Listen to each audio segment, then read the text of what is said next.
नमस्कार। उजाले उनकी यादों के इस कार्यक्रम में हमारे साथ अपनी सुनहरी यादें बांट रहे हैं अभिनेता, लेखक और निर्देशक पंकज धीर। इनसे बात कर रही हैं संगीता श्रीवास्तव।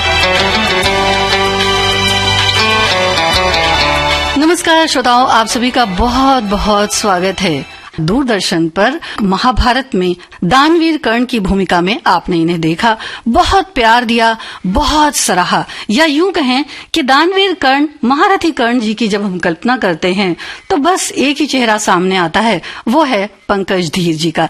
तो आज विविध भारती के स्टूडियो में हमारे साथ हैं जाने माने सिने अभिनेता पंकज धीर जी। बहुत बहुत स्वागत करते हैं पंकज जी आपका विविध भारती के स्टूडियो में। भैया, आप सबका बहुत बहुत धन्यवाद। मैं तहे दिल से सबको प्रणाम करता हूं और बहुत अच्छा फील हो रहा है कि मुझे यहाँ विविध भारती के स्टूडियो में बुलाया गया है। पंकज जी बिल्कुल वैसे ही दिख रहे हैं जैसा हमने उनको देखा था। चलिए उनसे एक सवाल पूछ लेते हैं, विविध भारती उनके जहन में कितनी है, कितनी करीब है, और आज विविध भारती के स्टूडियो में आकर उन्हें कैसा लग रहा है? जहाँ तक मुझे याद आता है कि जब मैं बहुत छोटा था तो उस जमाने में टेलीविजन तो होता नहीं था, या तो सिनेमा होता था या फिर घर पे रेडियो, और रेडियो का मतलब ये है विविध भारती। वही सुनकर हम बड़े हुए हैं। सपने हमारे सब विविध भारती नहीं बुने, और जितने महान कलाकार हुए उनकी बातें सुन सुनकर, उनके बातों से प्रेरित हो होकर हम इस मकाम तक पहुंच पाए हैं। तो विविध भारती, अगर अंग्रेजी में मैं कहूं, has played a great role in our development creatively. बहुत अच्छा लग रहा है आपसे सुनकर विविध भारती के लिए। पंकज जी, पहले तो ये जानना चाहेंगे कि फिल्मों में आना ये आपका शौक था या इत्तेफाक? मैं आपको बताऊं कि जहां मैं पैदा हुआ, ये जगह बांद्रा में माउंट मेरी रोड है, जहां पर मेरा मकान हुआ करता था। और मैं बहुत ही खुश नसीब हूं कि उस मकान के सामने दिलीप कुमार साहब की सिस्टर का घर था जी। तो उनसे वो मिलने हर सैटरडे संडे आया करते थे। तो यूं समझिए कि मेरा बचपन जो है दिलीप कुमार साहब की गोद में निकला है। उनके बिल्कुल लगते ही अमानुल्लाह खान साहब का मकान था, जो जीनत अमान के फादर हैं, और वो उस वक्त डायलॉग्स लिखते थे। मुगल आजम, उसके साथ वजाहत मिर्जा, अख्तर मिर्जा, ये सब राइटर्स हुआ करते थे। और इन्हीं के बिल्कुल बगल में वहां और नासिर हुसैन और ताहिर हुसैन, जो आमिर खान के फादर हैं, वो रहा करते थे। और इस तरफ हमारा मकान हुआ करता था, और बीच में एक छोटा सा गार्डन होता था जहां सब बड़े बड़े कलाकार आके बैठा करते थे, and they used to discuss only cinema. और हमारे घर के सामने रोड की दूसरी तरफ बिमल रॉय साहब का मकान था। क्या बात। तो आप ये सोचिए कि मैं ऐसे एक माहौल में बड़ा हुआ। जब से मैंने होश संभाला, मैंने सिर्फ अच्छे राइटरों को सुना, पोएट्स को सुना, अच्छे कलाकारों को देखा। बस देखते देखते देखते यही बात मन में आई कि एक दिन मैं भी इनके जैसे बनूंगा। बहुत छोटेपन में आपने काम शुरू किया, असिस्ट किया आपने बहुत लोगों को। तो आपका ये इस तरफ आना किस तरह से हुआ? देखिए, मेरे फादर 1942 में बम्बई आए, राजकमल कला मंदिर में स्टूडेंट थे वी शांताराम जी के। उन्होंने कई फिल्में बनाई, और बनाने के बाद 1962 में वो एक बहुत बड़ी फिल्म बना रहे थे जिसका नाम था Rano, which was based on Rajendra Singh Bedi's Ek Chadar Maili Si. उसमें धर्म जी और Geeta Bali ji main star cast में थे। गीता बाली जी 50% पार्टनर थी मेरे फादर के साथ। अनफॉर्चुनेटली गीता जी की डेथ हो गई इस फिल्म के बनते बनते। सिर्फ 3 या 4 दिन का काम बाकी था। मुझे आज भी याद है कि दिलीप कुमार साहब हमारे घर आए और उन्होंने कहा कि हम पिक्चर रोक के मीना कुमारी से ये काम करवाएंगे, लेकिन पिक्चर आप कंप्लीट कीजिए धीर साहब। बट माय फादर अपनी जबान के बहुत पक्के इंसान थे। उन्होंने गीता बाली जी से एक प्रॉमिस ले लिया था, और गीता जी ने ये कहा था कि मेरे साथ ये फिल्म गई, तो ये फिल्म उन्होंने कहा कि गई। और ये फिल्म में जितना पैसा हमारा लगा था सब बर्बाद हो गया, और हम बिल्कुल ही समझिए रोड पे आ गए। और उस वक्त my father went into a shell, बिल्कुल ही मतलब पत्थर जैसे हो गए थे। उस वक्त मैंने फैसला किया कि मुझे कुछ करना होगा। मैं 13 साल का था, तो मैं बतौर असिस्टेंट यानी कि एक अप्रेंटिस की नौकरी मुझे मिली। मुझे 100 रुपए मिलते थे महीने के, और अठन्नी मिलती थी आने जाने के लिए। उस जमाने में स्टूडियो सारे दादर में हुआ करते थे, तो वहां से मैंने अपना काम शुरू किया। फिर करते करते करते कुछ 18 साल मैंने यही काम किया। उसके बाद जाकर के कहीं महाभारत मिली।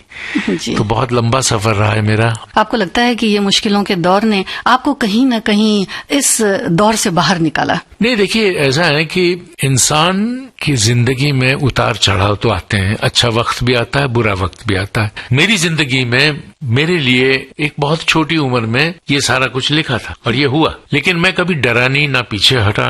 मैंने हर चीज, हर मुश्किल का सामना किया। एंड अनफॉर्चुनेटली 1984 में मेरे फादर की डेथ भी हो गई, तो मैं चूंकि सबसे एल्डेस्ट था घर में, तो सारी रिस्पॉन्सिबिलिटी मेरे कंधों पर आ गई।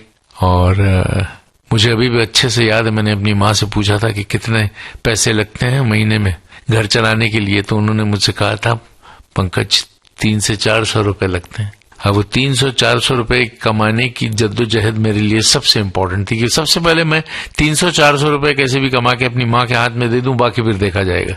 तो फिर मैं डबिंग भी किया करता था, एडिटिंग भी सीखता था जी। फिर मैं कैमरा अटेंडेंट भी बना, मैं कैमरास को सर्विस भी करना आता है मुझे। मैंने बड़े ऑड जॉब्स किए, लेकिन असिस्टेंट भी बना।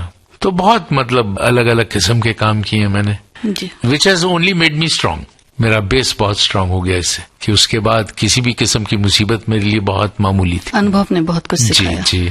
इन तमाम चीजों के बीच उस दिशा में जैसे कि आपने असिस्ट किया बहुत लोगों को, तो ये किस तरह से आप मुड़ गए? देखिए, मैं एक्चुअली, मेरे फादर एक राइटर डायरेक्टर खुद थे, तो मैं भी सोचता था कि मैं भी राइटिंग और डायरेक्शन करूंगा, इसलिए मैं एक असिस्टेंट भी बना और मैंने सीखा। और मैंने सीखा एक बहुत ही काबिल डायरेक्टर से, नरेंद्र बेदी जी, वो मेरे गुरु हैं। उनके साथ मैंने करीबन 9 या 10 फिल्मों में बतौर असिस्टेंट काम किया।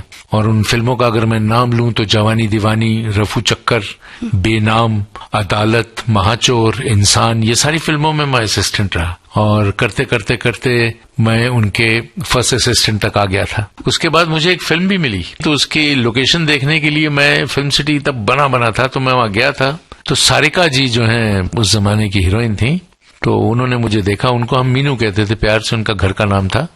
तो उसने मुझे बुलाया, तो कहने लगी क्या कर रहे हो आजकल? मैंने कहा मैं तो फिल्म बनाने जा रहा हूँ। कहने लगी तुम इतने अच्छे लग रहे हो, तुम हीरो क्यों नहीं बनते हो? मैं फिल्म बना रही हूँ, उसमें तुम मेरे ऑपोजिट हीरो बन जाओ। मैंने कहा मुझे नहीं आती एक्टिंग वगैरह, मैं नहीं कर पाऊंगा। कहने लगी तुम करोगे, और उन्होंने 5001 का चेक मुझे उस वक्त पकड़ा दिया, तो मैं हीरो बन गया। कुछ हमने 20 दिन काम किया, उसके बाद वो बंद पड़ गई। उस दौरान मैंने 5-6 फिल्में और साइन कर ली, और उनमें से रिलीज हुई पिक्चर एक 1980 के आसपास बेखबर आई, वो चली नहीं। केदार कपूर जी की फिल्म थी, वो चली नहीं। तो उसके बाद 2-3 फिल्में और लगी, वो भी फ्लॉप हो गई, और 2-4 और बंद हो गई। मैं फिर हीरो से असिस्टेंट डायरेक्टर बना। लेकिन मुझे याद है सर कि उस फिल्म का एक गाना था, प्रेम का मतलब लव, लव का मतलब। सरोज खान जी हमारी जो बहुत ही लेजेंडरी कोरियोग्राफर रही हैं, ये उनकी जिंदगी का पहला गाना था जी। तो मुझे याद है हमने गेटवे ऑफ इंडिया पे ये गाना किया था, और इंटरेस्टिंग गाना था, उषा खन्ना जी का म्यूजिक था। तो असिस्ट जब आपने करना शुरू किया लोगों को, आपकी जो फिल्में हैं वो किस तरह से आगे आई? नहीं, ऐसा है कि मैं एज एन असिस्टेंट तो काम कर ही रहा था, और मैं रात को एक्स्ट्रा पैसे कमाने के लिए बीआर फिल्म्स के डबिंग स्टूडियो में डबिंग किया करता था, ये अंग्रेजी फिल्मों को हिंदी में डब करना। तो ये उस वक्त की बात है जब चोपड़ा साहब एक दिन वहां से गुजरे, और उन्होंने कहा कि भाई क्या कर रहे हो आजकल? मैंने कहा सर असिस्टेंट हूँ, डायरेक्टर बनना चाहता हूँ। कहते तुम मेरे दफ्तर में आ जाओ कल। मैंने कहा ठीक है सर, मैं पहुंचता हूँ। और मैं वहां पहुंच गया, तो देखा तो वहां कम से कम 400-500 बच्चों की लाइन है, और मैं वहां खड़ा हो गया। उन्होंने कहा तुम वहां खड़े मत हो, तुम यहाँ आओ। और मुझे यहाँ कल्ले लगा दिए, एक संस्कृत का डायलॉग का पन्ना पकड़ा दिया हाथ में, और कहने लगे वहां जाओ और ये याद करके आओ, डायलॉग बोलो। अब बड़ी मुश्किल हो गई मेरे लिए, क्योंकि मैं एक मुंबई का लड़का जो संस्कृत का एक शब्द तक नहीं जानता था, तो किसी न किसी तरीके से याद करके मैंने वो डायलॉग्स तो बोल दिए। वहां पे राही मासूम रजा साहब बैठे थे, पंडित नरेंद्र शर्मा बैठे थे, भृंग तुपकरी बैठे थे, और सबने कहा कि हमें हमारा अर्जुन मिल गया। और मुझे अर्जुन का रोल के लिए उन्होंने सबने कांग्रेचुलेट किया, मेरा कॉन्ट्रैक्ट बना दिया, और कहने लगे तुम अर्जुन बन गए हो।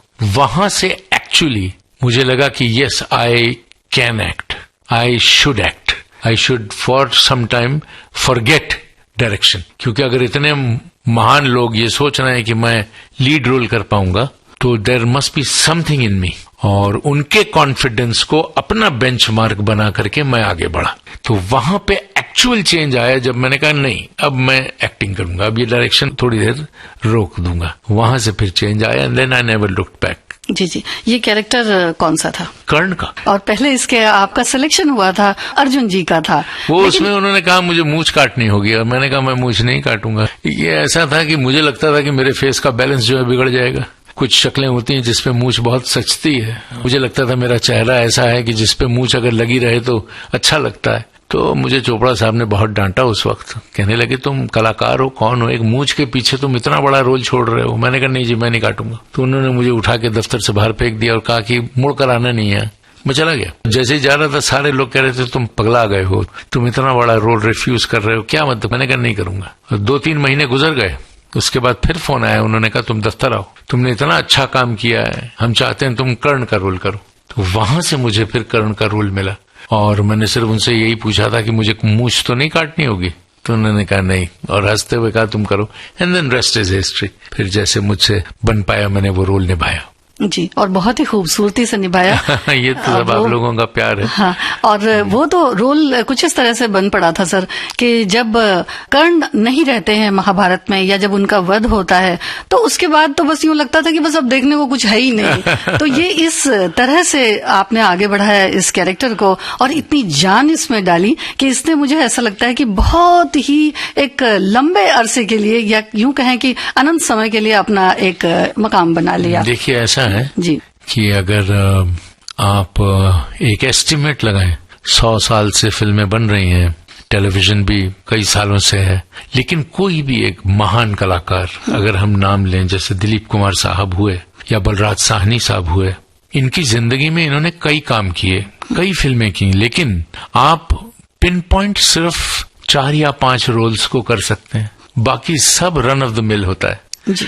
बच्चन साहब को आप ले लीजिए, इतने महान कलाकार हैं, लेकिन अगर वाकई में आप काबिले तारीफ वाले रोल्स जो हैं वो ये 4 या 5 ही होंगे।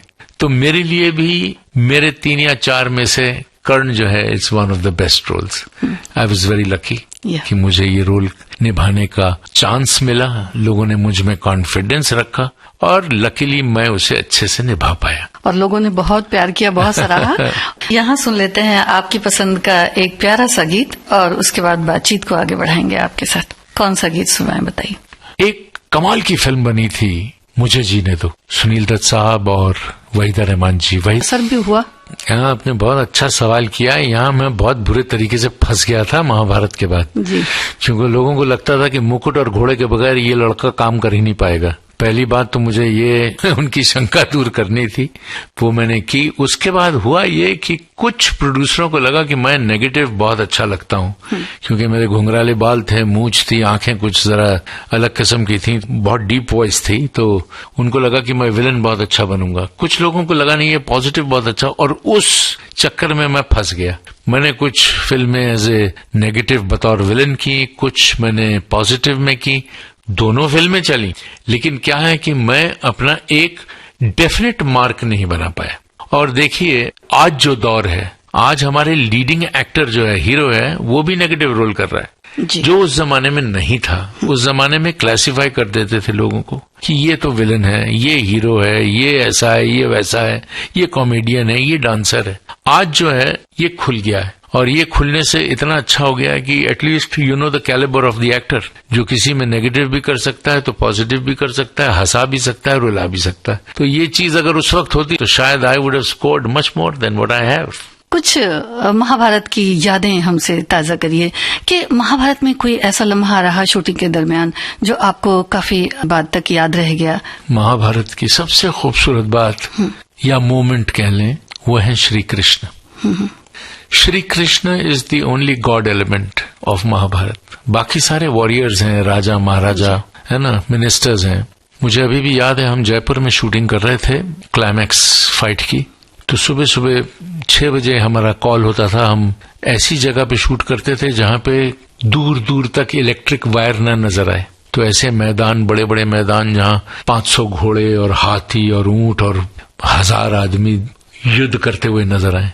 तो ऐसी जगहों पे हमारे टेंट लगे होते थे, और हम अगर 6 बजे वहां पहुंचते थे तो 4 बजे करीब हम देखते थे कि गांव वालों की लाइन लगी हुई है वो ट्रैक्टर्स पे आ रहे हैं, ट्रैक्टर के पीछे वो जो ट्रॉलीज में, बैलगाड़ियों में, साइकिलों पे औरतें, बच्चे, आदमी, मीलों मील तक कि हमको लल्ला जी को मक्खन चटाना है।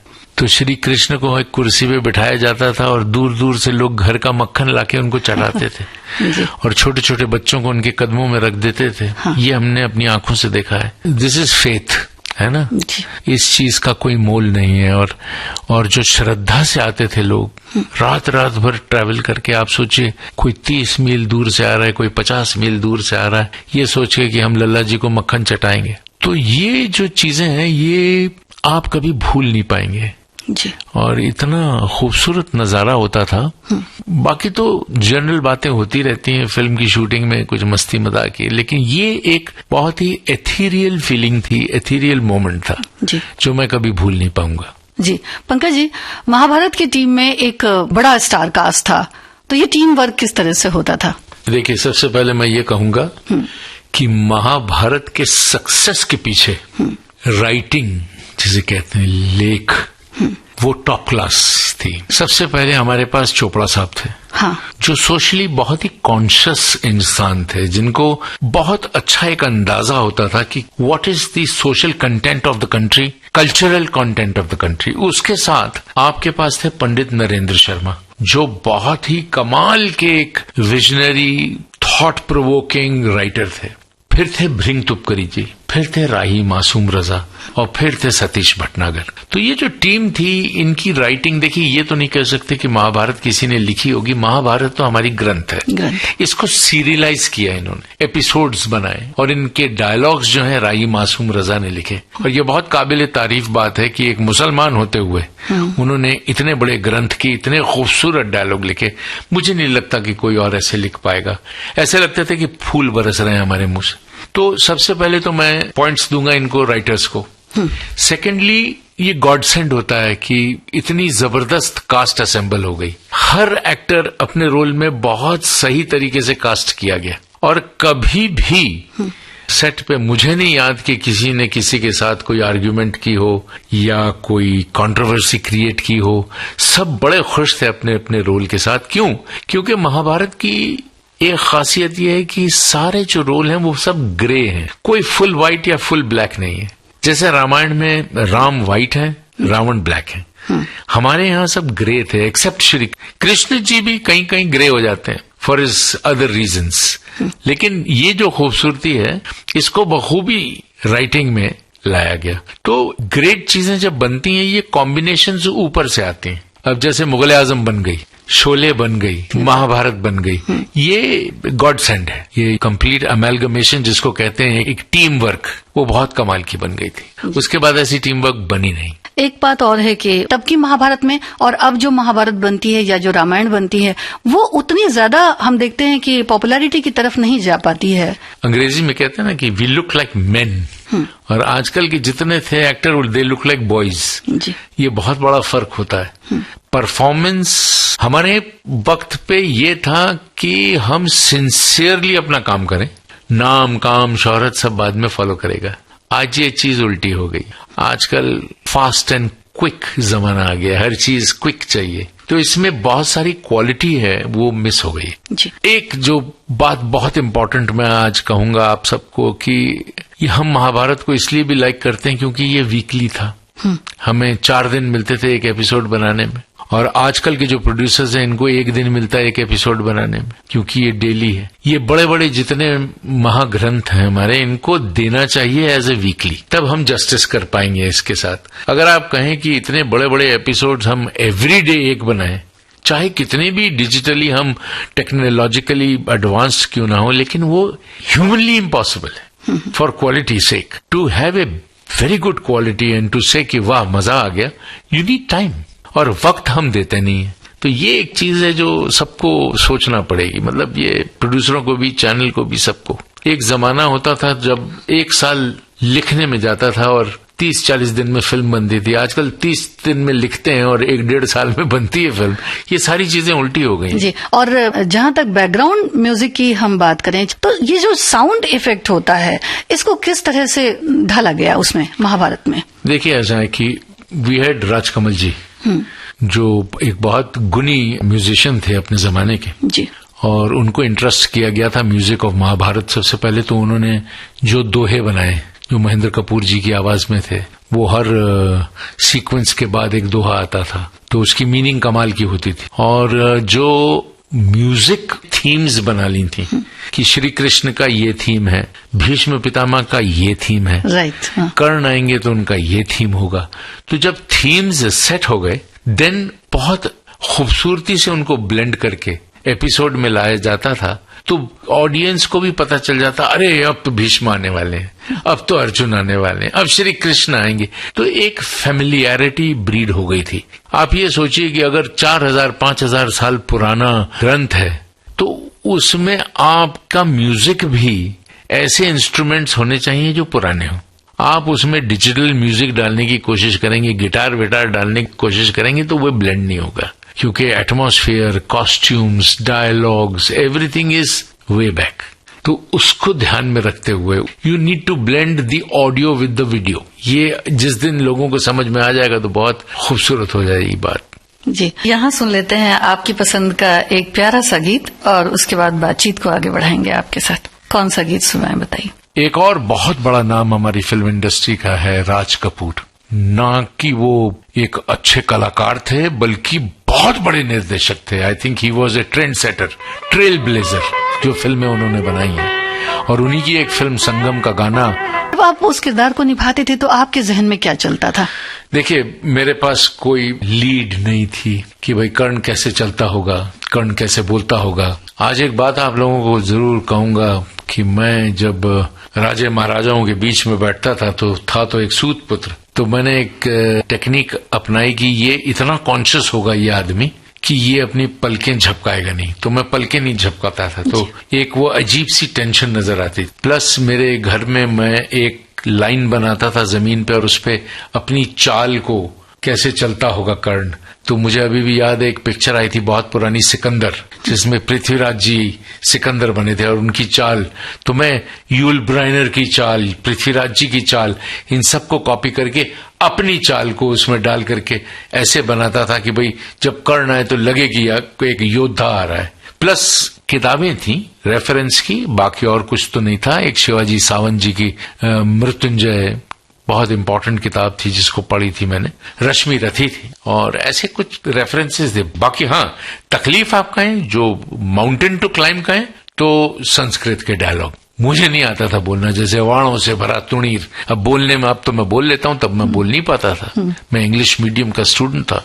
तो मैं राही साहब के पास गया, मैंने कहा सर बड़ी दिक्कत हो रही है। तो उन्होंने कहा बेटा एक काम करो, एक हिंदी का न्यूज़पेपर जो है उसको सब्सक्राइब करो और सुबह जोर जोर से उसको पढ़ो, मुंह खोल खोल के बोलो। वो मैंने किया और उससे मेरी जबान काफी खुल गई और जितने मुश्किल शब्द थे जो हिंदी के या संस्कृत के, वो फिर आसानी से आने लग गए। तो ये सारी चीजें ट्रायल एंड एरर से हो जाता है। जी, और घुड़सवारी का भी एक किस्सा हमने सुन रखा है, तो वो आप हमारे श्रोताओं से। घुड़सवारी मुझे बहुत अच्छी आती थी। मैं एक वक्त पे ऐसे भी था कि मैं बिना सैडल के घोड़ा चला लेता था। मैंने चंगेज खां का रोल भी किया था चोपड़ा साहब के लिए, जो खैर वो सीरीज बनी नहीं, लेकिन उसमें मैं एक हाथ में तलवार एक हाथ में नेजा, दोनों हाथों से लड़ता था और चलते घोड़े से उछल भी जाता था नीचे और उछल के चढ़ भी जाता था घोड़े पे। तो I was a very very good horse rider, बहुत बढ़िया घोड़ा चला था। जी, और हमने सुन रखा है कि आपको चोट भी कुछ आई थी। हाँ, अच्छा, वो चोट की बात करें। हाँ, जी। वो हुआ ये था कि एक सीक्वेंस था जिसमें मेरा रथ जो है बहुत स्पीड में जा रहा था। रथ घोड़ों के साथ जो जहां बंधा होता है वहां लोहे की रॉड होती है, तो वो कहीं टूट गई। उससे जो सारथी था मेरा वो चक्के के नीचे आ गया और घोड़े बिचक के निकल गए और मैं जो है इसमें फंस गया रथ के अंदर, और वो खाई की तरफ जा रही थी रथ। तो सबने कहा कि तुम कूद जाओ वरना तुम बचोगे नहीं। तो वहां से मैं कूदा था और चोटें काफी आई थी। एक तो ये किस्सा था। दूसरा किस्सा था जिसमें घोड़े इन्वॉल्व नहीं थे। वो किस्सा था जब एक तीर गलती से जो है मेरी आंख में घुस गया था और सबने कहा कि पंकज धीर तो अंधे हो गए, अब इनका करियर खत्म हो गया। वो यही आवाजें आ रही थी कान में, और जंगल में शूटिंग हो रही थी, कहीं आसपास दूर दूर तक कोई डॉक्टर नहीं था। मुझे अभी भी याद है, एक बहुत छोटी सी डिस्पेंसरी थी, वहां मुझे लोग ले गए और एक डॉक्टर था बूढ़े से थे। मैंने कहा, हाथ जोड़ के कहा कि सर मैं एक्टर हूँ। कहते सर टांके लगेंगे, 9 टांके। तो मैंने कहा आप ऐसा कीजिएगा कि मेरी शक्ल ना खराब हो। उस आदमी ने बिना पैसे लिए मेरे आंख को सिया और पट्टी बांध दी जी। मैं जब घर पहुंचा हूं तो मेरी जो वाइफ थी वो मुझे लेकर के गई एक बहुत बड़े स्पेशलिस्ट के पास। उसने जब खोला, कहने लगा ये कौन है मैजिशियन जिसने तुम्हारी आंख सी है? यहाँ तो पता भी नहीं चलता, मैं भी नहीं सी पाता। एंड देखिए आज मेरी आंख आपके सामने बैठा हूँ, बिल्कुल ठीक है जी, बिल्कुल। एंड बस अगले दिन शूटिंग स्टार्ट कर दी मैंने। एक तरफ से शूट करता था बिकॉज टेलीकास्ट थी। And that was very very dangerous, वो एक एक्सीडेंट जो मेरा हुआ। जी, आपको उस सीरियल में अपने अलावा किसका किरदार बहुत ज्यादा भाता था?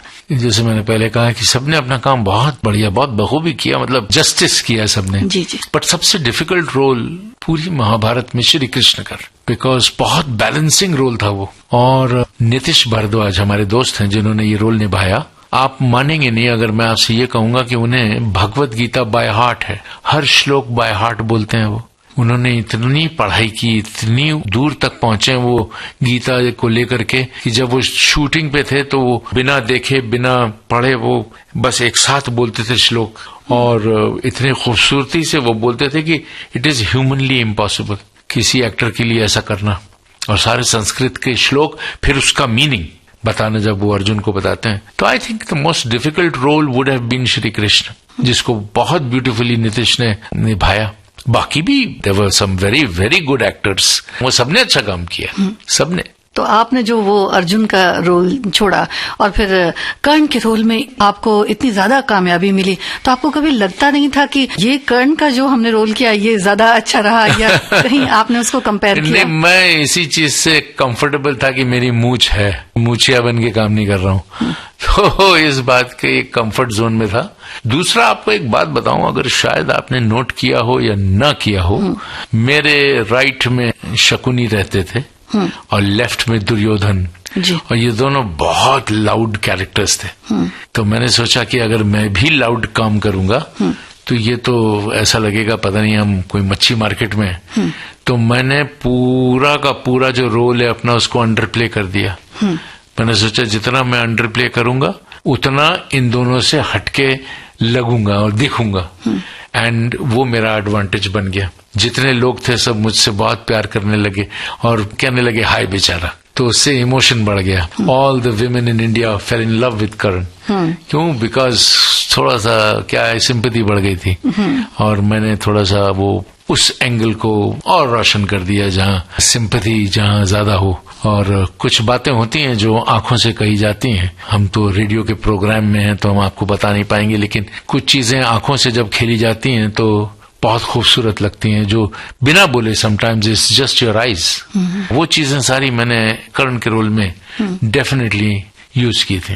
और बड़ा ही नेचुरल भी लगता है। क्या होता है देखिए, जब आप अगर मुझसे कोई सवाल करती हैं तो सबसे पहले होता क्या है, वो सवाल जो है मेरे दिमाग में जाता है और दिमाग में उसका जवाब बनता है। जवाब बनने के बाद मेरे फेस पे एक्सप्रेशन आता है और फिर वाणी निकलती है। ये 1-1.5 सेकंड के अंदर हो जाता है, लेकिन प्रोसेस ये होता है। अगर इस प्रोसेस को आप समझ लें तो एज एन आर्टिस्ट आपको बहुत हेल्प होगी। यहाँ सुन लेते हैं आपकी पसंद का एक प्यारा सा गीत और उसके बाद बातचीत को आगे बढ़ाएंगे आपके साथ। कौन सा गीत सुनाएं बताइए। नूतन जी मेरी फेवरेट एक्ट्रेस, उनका गाना मोरा गोरा अंगल थे। कुछ वोटिंग का उनका कुछ पैटर्न था। हाँ। तो बड़े बड़े नाम थे उसमें। हाँ, पहले नंबर पे आप बताएंगे। राजीव गांधी जी थे। हाँ। दूसरे नंबर पे अमिताभ बच्चन साहब थे और तीसरे पे मेरा नाम था। तो ऐसे पॉपुलैरिटी पोल होती थी। मतलब आप इमेजिन करें कि पूरे हिंदुस्तान से नहीं पूरी दुनिया से ये पोल आता था। And that's how people loved you. Yes. बहुत लकी हूँ कि लोगों ने इतना प्यार दिया। इतना तो कहीं कुछ ऐसा नहीं हुआ कि कभी कहीं उतरे या कहीं खड़े रहे तो अचानक से कुछ लोगों ने आकर घेर दिया? हाँ, और बहुत फिर... बार हुआ है। पूरी फैमिली हम जा रहे थे कहीं। हाँ। तो एक बहुत बड़ी बस में जा रहे थे हम, तो बस कहीं खराब हो गई तो जहाँ रुकी बस मैं उतरा, वहाँ नजदीकी एक कोई यूनिवर्सिटी थी, कॉलेज थे। अरे बाप रे बाप, धीरे धीरे 500, 1000, 2000, 5000, फिर गांव के गांव 10,000, 20,000 लोग जमा हो गए और मेरे लिए तो निकलना मुश्किल हो गया। फिर लोकल मंत्रियों को बुलाना पड़ा, पुलिस को बुलाना पड़ा। अरे बाप रे बाप, मैं बस यूं ही खड़ा था और कुछ नहीं, जी, जस्ट टू टच मी। हाँ। ऐसे कई किस्से हैं। देखिए, when you do a role like this और इतने पॉपुलर सीरियल से जब आप जुड़ जाते हैं तो ऐसी चीजें होनी लाजमी बात है ना, होता है। हमारी जो कंट्री है, जो देश है हमारा, ये थोड़ा सा स्टार क्रेजी है and they like to follow their stars. It's not only television, it is films also. उससे पहले आपने राजेश खन्ना का क्रेज देखा, अमिताभ बच्चन का क्रेज देखा, आज आप शाहरुख खान, सलमान खान का क्रेज देखते हैं। उनके मकान के बाहर लोगों की हुजूम होता है। So this is all crazy fans, they love you. तो ये चीज तो पता नहीं कब से चली आ रही है। मुझे लगता है के.एल. सहगल साहब के टाइम से चली आ रही होगी, where people follow you and they love you. लेकिन आपकी अगर बात किया जाए तो ये चीज चलती आपके साथ भी आ रही है, रुकती नहीं है बिल्कुल। नहीं रुकती नहीं, आज भी नहीं रुकती है। आज भी लोग बहुत प्यार करते हैं। हाँ। जैसे मैं हर साल वैष्णो देवी जाता हूँ मंदिर, वहां पे लोग मतलब छोड़ते नहीं है मुझे इतना प्यार करते जी हैं। जी। तो है लकी। कितना मुश्किल होता है लोगों के इस प्यार को लेकर चलना। देखिए, आपको पेशेंट होना पड़ता है। हाँ। है ना, आपको 99% लोग बहुत अच्छे होते हैं, 1% तंग करते हैं आपको। जी। But you should know at that time to stay quiet and not to create a controversy, क्योंकि सोसाइटी में हर किस्म के लोग होते हैं। अगर कोई डेरोगेटरी बात कर भी दे तो उसको नजरअंदाज कर देना चाहिए। जी। So basically life is nice and people are happy. जी। करनाल और बस्तर में आपकी काफी पूजा सराहना भी होती है। वो जी। देखिए, ऐसा है कि जब कर्ण की डेथ हुई, हाँ, महाभारत में जब उसका वध होता है, तो उस जमाने में चीफ मिनिस्टर थे अर्जुन सिंह जी, मध्य प्रदेश के। तो उन्होंने चोपड़ा साहब को फोन किया कि भैया यहाँ इनको भेजो जो आपके कर्ण बने। मैं भोपाल गया, वहां से फ्लाइट ली, वहां से हेलीकॉप्टर में मुझे बस्तर लेकर गए। वहां पे देखा कि गांव के गांव ना वो उन्होंने अपने सर मुंडा लिए थे और कुछ 10-12 हजार लोग ऐसे साष्टांग नमस्कार में लेट गए मुझे देख करके। And they could not believe that I am still alive, वरना वो सब कर्ण को मानने वाले थे। इतना प्यार, इतना मतलब बहुत करते हैं वहां करनाल में भी, बिकॉज कर्ण जो समाधि वही है। जी। They really love you, they love you. पाठ्य पुस्तकों में भी आपकी जो है छवि है। हर स्कूल की किताब में जब कर्ण का चैप्टर आता है तो मेरी तस्वीर हो। हाँ। तो ये कई साल चलाई है। हाँ। अब पता नहीं, मैंने देखा नहीं। और चांदी में भी सुना आपको तौला गया। चांदी में तोला था एक बार। हाँ। ये सब बातें ना करें तो अच्छा है। प्यार रहे वो बहुत जरूरी है। जी जी। कभी आपके साथ भी जरूर हुआ होगा कि कुछ अनुभव ऐसे हुए होंगे जिसने आपको बहुत कुछ सिखाया होगा, उसमें कुछ कड़वे अनुभव भी होंगे। देखिए, अनुभव, एक्सपीरियंसेस, उतार चढ़ाव, ये तो है जिंदगी में। जी। डिसअपॉइंटमेंट भी है। कई बार आपको सर्टेन रोल्स जाता है एंड बाद में आपको कहा नहीं, किसी और को ले लिया गया और होता है। जैसे मैंने आपसे कहा कि जिंदगी में डिसअपॉइंटमेंट्स तो होती हैं, और डिसअपॉइंटमेंट्स मेरे साथ ही नहीं हुई हैं, सबके साथ हुई हैं। किसी न किसी तरीके से, किसी न किसी दौर में, किसी न किसी वक्त पे हर एक्टर, हर डायरेक्टर, हर क्रिएटिव आदमी के साथ हुआ है। तो किसी के साथ बहुत बड़ा हुआ है, किसी के साथ छोटा हुआ है, मेरे साथ भी हुआ है। बहुत डिसअपॉइंटमेंट्स हैं और बहुत सारी उपलब्धियां भी हैं जहां मैंने गेन किया है, मैंने किसी और को रिप्लेस भी किया है। तो सी, आई ओनली फील कि आप जिंदगी में अपना सर झुका करके बड़ी विनम्रता से अपना काम करिए। बढ़िया कहते हैं ना, फल की चिंता ना करें। That is very important. उसमें आदमी सुखी रहता है। जी जी। लेकिन अगर ज्यादा ही सोचने लगे कि ये यार वो मेरे हाथ से निकल गया, ये हो गया, वो ठीक नहीं था, वो गड़बड़ था, तो दुखी हो जाता है इंसान। सो आई ऑलवेज फील कि one has to be comfortable and one has to be very very grateful. हाथ जोड़ के आप सुबह थैंक यू कह लें कि जो भी जिंदगी आपको दी गई है बहुत खूबसूरत है, थैंक यू, तो मजा आता है फिर। जी। पंकज जी, आप यहाँ एक अपनी पसंद का कोई गीत बताइए। एक गाना आशा जी का है जो बहुत ही कमाल तरीके से उन्होंने गाया। I don't think any other. सवाल है, आई एम वेरी सेटिस्फाइड। जी। बहुत बढ़िया हुआ। इससे बढ़िया और क्या हो सकता था कि 40 साल के बाद भी लोग मुझे प्यार करते हैं, और चाहे मेरा नाम जानते हैं या नहीं जानते, वो ये जानते हैं ये कर्ण है। और आप ये सोचिए कि 40 साल का मतलब होता है रफली 2 जनरेशंस। ये 2 जनरेशन जाने के बाद भी लोग मुझे प्यार करते हैं और मानते हैं, क्योंकि हर 5 साल में महाभारत दिखाई जाती है तो आजकल के बच्चे भी, अब कोविड में फिर दिखाया गया था, तो बच्चे भी जानते हैं कि ये कौन है। तो मतलब satisfaction in one role is fantastic. बाकी उसके बाद क्रिएटिव पर्सन कभी भी सेटिस्फाई नहीं होगा, वो हमेशा चाहेगा कि मुझे और कुछ मिलना चाहिए था, मुझे वो सीढ़ी भी चढ़ जानी चाहिए थी, वो भी पा लेना था। ये डिजायर है इंसान का। अब उसमें से कितना फैक्चुअली मिलता है, दैट इज द ट्रूथ जी। तो मैं ये सोचता हूं कि देखिए, हर एक्टर की एक लिमिट होती है, उसको आप फिजिकल लिमिट कह लीजिए, क्रिएटिव लिमिट कह लीजिए, एक अदाकारी की लिमिट होती है। तो अगर मैं आपको एक एग्जाम्पल दूं, जैसे कि अगर दिलीप कुमार साहब थे, बहुत बड़े कलाकार, तो जो वो कर सकते थे शायद अमिताभ बच्चन साहब नहीं कर सकते, और जो अमिताभ बच्चन साहब कर सकते हैं वो शायद शाहरुख खान साहब नहीं कर सकते, और जो शाहरुख खान साहब कर सकते हैं शायद नसीरुद्दीन शाह साहब नहीं कर सकते। तो सबकी अपनी अपनी लिमिटेशन है, और उस लिमिटेशन के अंदर सबने स्कोर किया है। जब आपको रियलाइज हो जाता है कि ये मेरी लिमिटेशन, इस दायरे में रह करके मैं कमाल कर सकता हूं, उसका रियलाइजेशन होना बहुत जरूरी होता है। वरना आर्टिस्ट जो है भटकते रहता है कि ये भी कर लूं, वो भी कर लूं। और बहुत कम ऐसे कलाकार होते हैं जो लिमिट के बाहर भी जाकर भी स्कोर करते हैं। ऐसे भी एक्टर हुए हैं, लेकिन बहुत कम। उनको आप उंगलियों पे गिनती कर सकते हैं कि वो कौन है लोग। और इसका कोई मीटर तो है नहीं जज करने, और कोई मशीन भी नहीं है जज करने की कि आपकी कैपेबिलिटी है, आपने कितना अच्छा काम किया है। ये पर्सनल चॉइस होता है ना, ये यू चूज कि भैया मेरा ये फेवरेट है, मेरा वो फेवरेट है। किसी को ब्लू रंग पसंद है, किसी को ग्रीन रंग पसंद है, तो ठीक है। और 90s की फिल्मों की अगर बात करें तो आपने सोल्जर बहुत अच्छी, सोल्जर, हाँ सोल्जर फिल्म, यस जी। शाहरुख खान जी के साथ आपने बादशाह की, और फिर आपने सड़क फिल्म की, सड़क संजू के साथ। हाँ हाँ जी जी।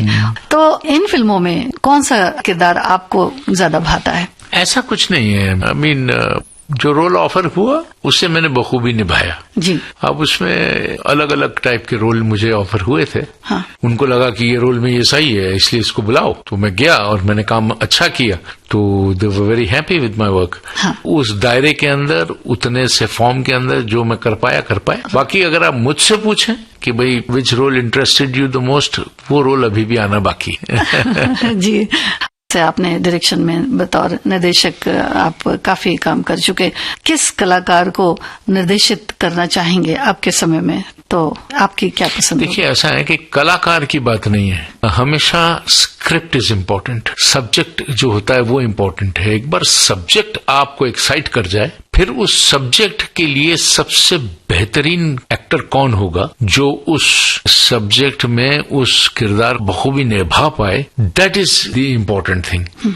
उसमें ये नहीं होता कि साहब सो एंड सो एक्टर को लेके मैं फिल्म बनाना चाहता हूं, क्योंकि everything depends again on the content. हम पुराने ख्याल के लोग हैं, जरा पहले सब्जेक्ट को लेकर के चलते हैं, दैट इज द बेस। आजकल तो क्या कहते हैं, प्रपोजल बनना शुरू हो गया है। ये 2-4 नाम है, इनको ले लो, यहाँ शूट माउंट कर दो, ये इतने करोड़, वो वैसे फिल्म बनती नहीं है प्यार वाली। अगर आपको वाकई बहुत खूबसूरत फिल्म बनानी है जिसको लोग याद रख और दिल से बनानी है, जो दिल को छू जाए, तो पहले सब्जेक्ट का you should choose a subject कि क्या बनाना चाहते हैं, कंटेंट क्या है, किस पे बेस्ड है, फिर आप आर्टिस्ट को चुनिए उसमें जो सूट हो।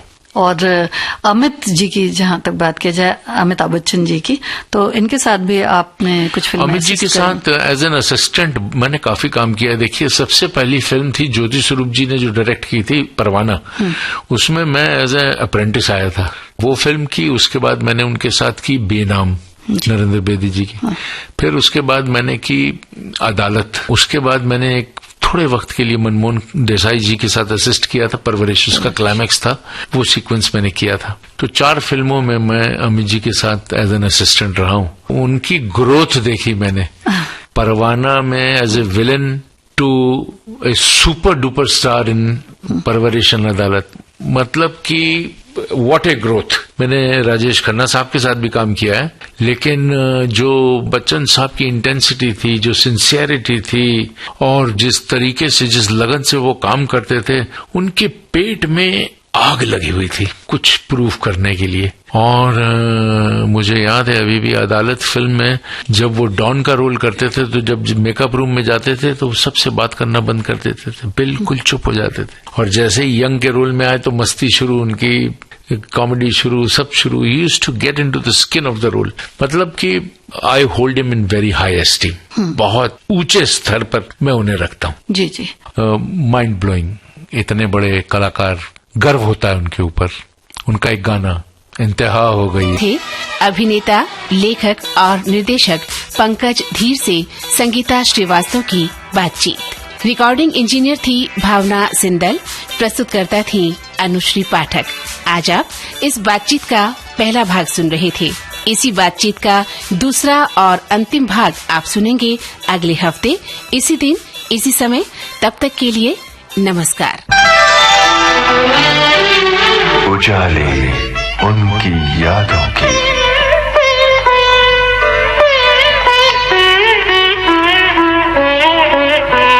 उजाले उनकी यादों की.